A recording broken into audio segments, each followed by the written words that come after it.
Hi guys and welcome back. So I'm going to do a state of my collection video. I'm going to show you all my watches.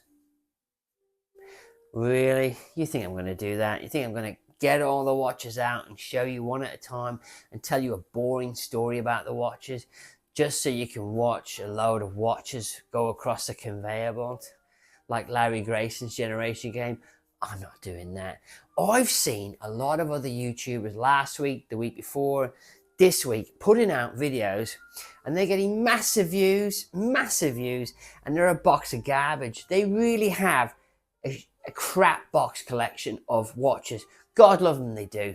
And I don't mind. They've got reasons why they got each watch, and they've got one good watch. Let's say they've got a collection of garbage, and in that collection they have one Seamaster, and they built their whole world around this Seamaster or their collection of garbage with their Speedmaster, and then they've got a whole collection of micro watches built around this watch. Yet they're on YouTube telling you what watches to buy, but they basically don't have a clue themselves because they can't even afford a good watch, even if they wanted one.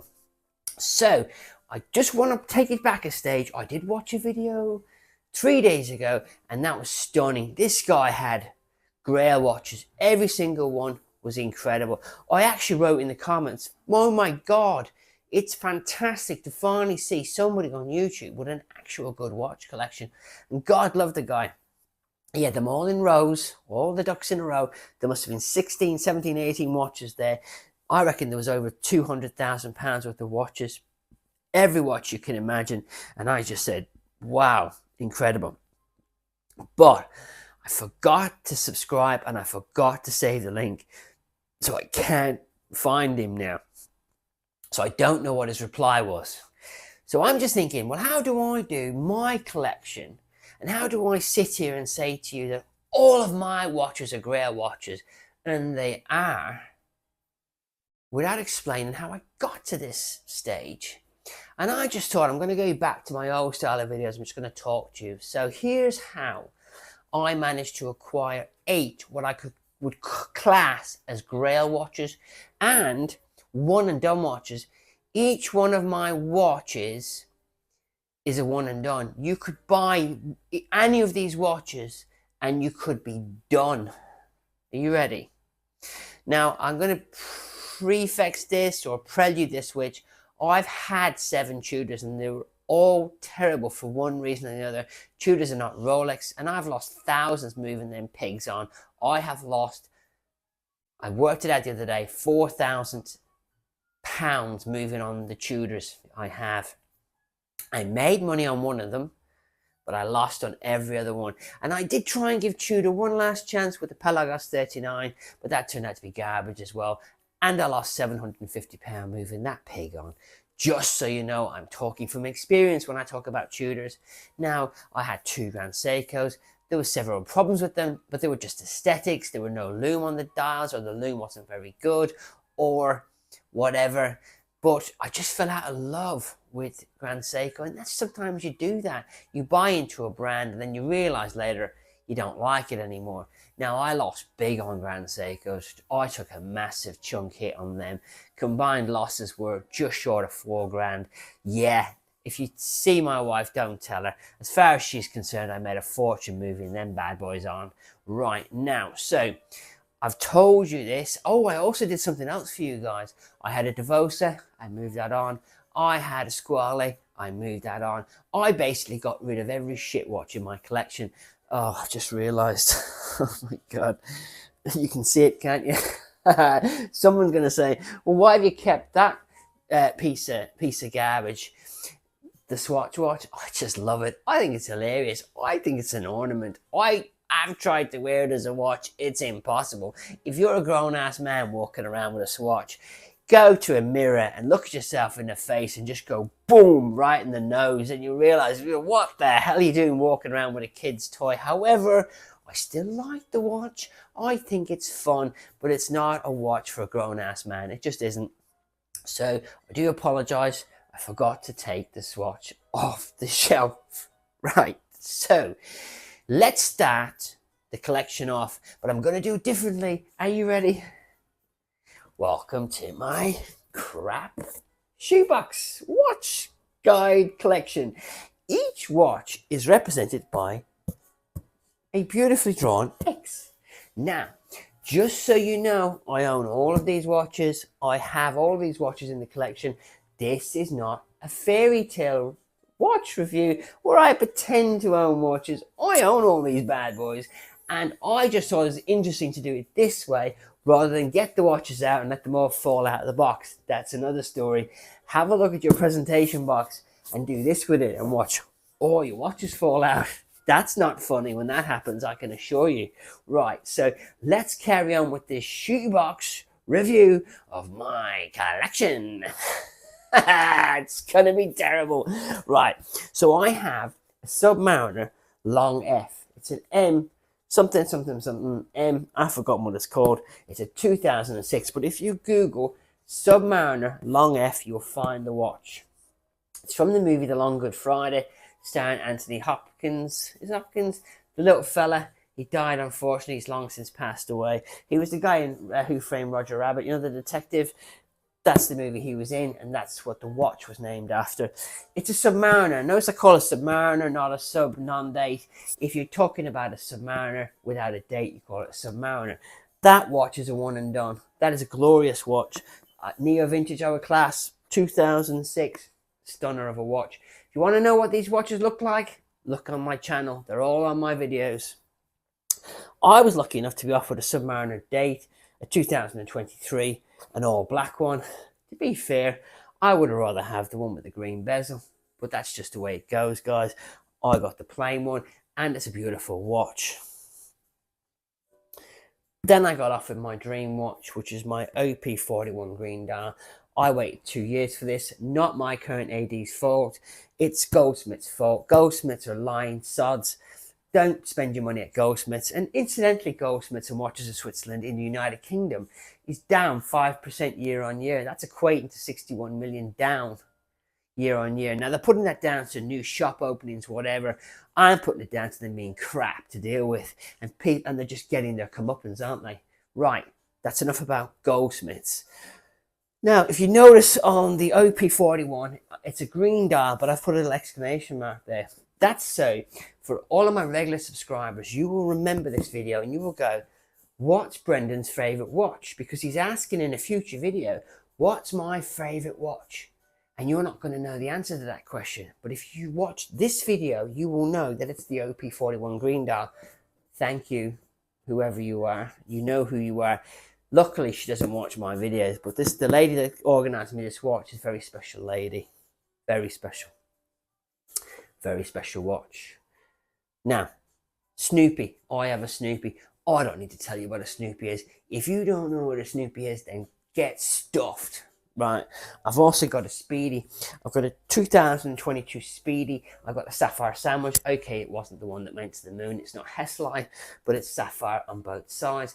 Yeah, I think it retails at 7,600. I've done an episode on there where I tried to sell it, couldn't sell it for love nor money, and then I got the watch back. I'm going to be honest with you. I love the watch. I'm happy to have it back in the collection. I'm not going to try and sell it now. It just left a bad taste in my mouth, and I've got to say this. I bought this watch from Chisholm Hunter, and Chisholm Hunter sucks. I hate Chisholm Hunter. I hate them. And that watch I got from Chisholm Hunter, even though I got it on my 50th birthday and the serial number ends in 50, it's just left a bad taste in my mouth, Chisholm Hunter. Chisholm Hunter, you stink. Right, now let's move on to the Bond. I was very lucky. It is a grail to me. It's a new watch, and I was waiting for the next Bond, and when that came out, I was offered it by Anthony at the Omega Boutique in Regent Street, and I snapped the watch up. Glorious watch, blue watch, no date. Now, is a Seamaster without a date called a Seamaster or called a Seamaster date? Who knows? I'm going to call it a Seamaster no date. Glorious watch. Not cheap, but has some interesting stuff going on at the back. Check it out in another video. Now, another tidbit is I got both of these watches on the same day. I did. I got that watch in the morning, and as I was in the queue to buy donuts, I got the call for the Bond. I nearly fell over. Right. Another story was when I got the Bond and I got that call, I got told by Anthony, you're on the list for Snoopy now, my boy. And I went, I had tears running down my face. I had got that watch, got called about that watch, and got told that's my next watch. You can't write this shit, but it's true. Right, next watch was a total accident. The Omega World Timer. I bought the titanium one. I absolutely love this watch. It's a fantastic watch, and if you get an opportunity to try on this watch, you'll do what I did. You'll try it on and you'll buy it. You will. The Omega World Timer titanium watch is a fantastic watch. It's a GMT as well. And just so you know, if it says 4 o'clock in New York, that doesn't mean it's 7 p.m. in China. It only knows the time of your home time and the time you're in. Just because it has all the world's capitals on there doesn't mean it knows the bloody time in those areas. Now, there are some YouTube channels that have explained this wrong over and over, but I've given up trying to get them to re-edit their videos. But that's how the World Timer works, just so you know. Right, last watch on the list is my Peter Blake. It took me a long time to get the right one. I got it from JJB Watches. Thank you, James. There's a lot of videos on this, and I've just got it back from a full service with Omega at 260 Regent Street. Another plug for that store. Fantastic store. If you want your watch serviced, just courier it to them. Let them deal with it. You're dealing with Omega directly. Remember, I said this. If you deal with Omega Boutique in Regent Street, you're dealing with Omega directly. So your watch is going to be done properly. Peter Blake, check it out. Fantastic watch. I bought this as my beta. Now you could say, you just had the watch service, you're going to use it as a beta. You just got to think, I got a UK full set from JJB Watches for £2,400, and I serviced it and fully repaired it, whatever it needed, it had done. I threw everything at that watch. And let's say you're all in for £4,000. That seems like a lot of money. I mean, that's the price of a Tudor, and this kicks Tudor right up the arse, if you ask me. So go vintage, neo vintage, get yourself a Peter Blake. There's 4 versions. No, is there 4 versions? Right, there's 2 versions that I can remember. One is a 41, one is a 36. No, there is 4 versions. There's a 41, a 36 in automatic, and there's a 41 and a 36 in a quartz. Don't buy the quartz, buy the automatic. Right, now, 8 fantastic watches, and I have a question for you guys. I am 52 in February. Yeah, I know, 52. Omega or Rolex? Which one would you buy next? Because I have the opportunity to buy what would be considered to be a Grail Omega. I have the opportunity to purchase a Grail Omega, and I'm just thinking about it, and I could have it for my birthday. But I also would like a Rolex, but the Rolex I want doesn't exist. I have a Rolex in my brain that doesn't exist, and I'm going to tell you what it is. There's 2 of them. One is a Coke, a Rolex Coke on Jubilee. Imagine that watch. That would just be fire, wouldn't it? Doesn't exist. The second one is a Datejust 41 fluted bezel with a Jubilee bracelet, but it would be a grey slate fluted dial, which doesn't exist. Trust me, I've checked this out. So with the Rolex, I want 2 watches that don't exist. However, I do like OPs. Everybody knows I like OPs. I wouldn't mind another OP. Blue dial OP. So can you imagine, on your birthday, you get the call from Rolex and they say, would you like a blue dial OP, Brendan? I'm going to go, oh, I would. Oh, would I? And then your special, what's the word for this watch? Holy Grail arrives on your birthday as well. And that's another 2 for 1. They're not cheap though. This is not a cheap watch. This is a big boy watch coming if I pull the trigger. Now, let's just recap. What's my favorite watch? OP41 green dial. Don't forget that. Right? Now, spoiler alert, whatever. If somebody wants to put in the comment, you don't own any of these watches. You've just hand wrote all that. You've done a terrible job. Your handwriting sucks. Get stuffed. I own them all. I've got them all. I can pull out any one of these watches in a future video to show you that I've got the watch. I could. I'm not gonna, but I could. Right. Should we call this my poo box review? It's my. I want to say other words, but this is Brendan's 2023 ending poo box review, and I would like to thank you for subscribing. I would like to thank you for watching, and I will catch you on the next video.